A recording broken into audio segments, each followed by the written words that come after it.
Audio Jungle.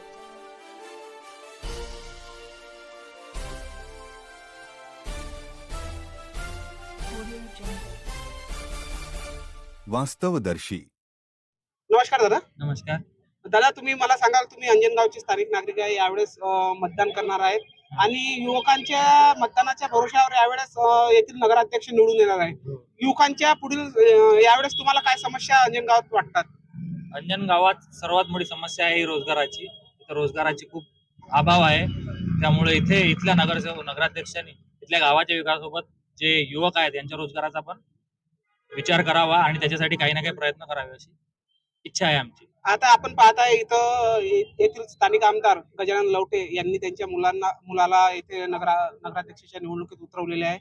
काय वाटते तुम्हाला? नगराध्यक्ष आपल्या गजानन लवटे यांना 1 वर्षाचा कार्यकाळ लोटला आहे. त्यांनी शहराचा विकास केला काय? त्यांनी त्यांच्या परीने होत असेल तेवढा विकास अंजनगावचा केलेला आहे. त्या हिशोबाने जर मतदान झालं तर इथे असं एक माझी हे आहे की धनुष्यबाण किंवा मशाल या दोनपैकी एखादा कोणीतरी निवडून येईल.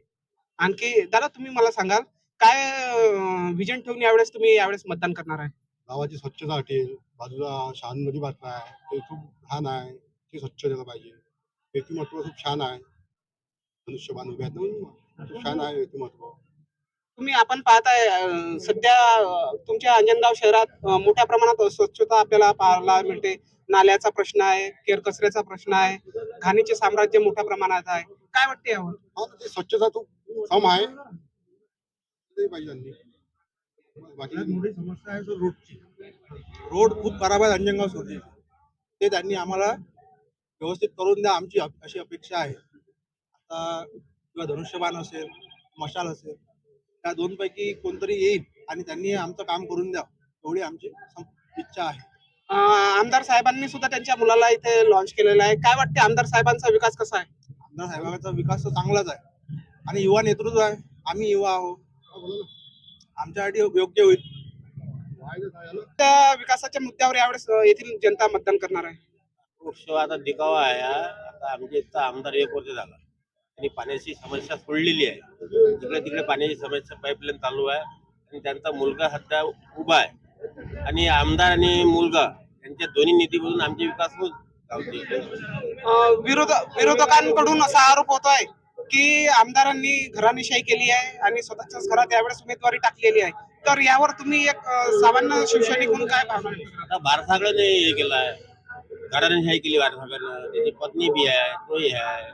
आणि ते घराणेशाही आता लोक म्हणतात, पण लोकांनी ह्याही विचार करावा ना, हे बी तेच आहेत म्हणून. यांनी केले तर यांनी आता यांचा मुलगा इंजिनियर आहे. त्या मुलाचं असं म्हणणं आहे की मी कधी नगराध्यक्ष झाला पहिले गावाचा विकास करणार आणि त्याच्या पप्पा त्याच्या वडिलांची निधी आणि त्याची निधी अशा 2 निधी म्हणून गावाचा विकास लवकर होणार आहे. अंजनगावची हवा आता लोकांनी मनात ठरवलेली आहे.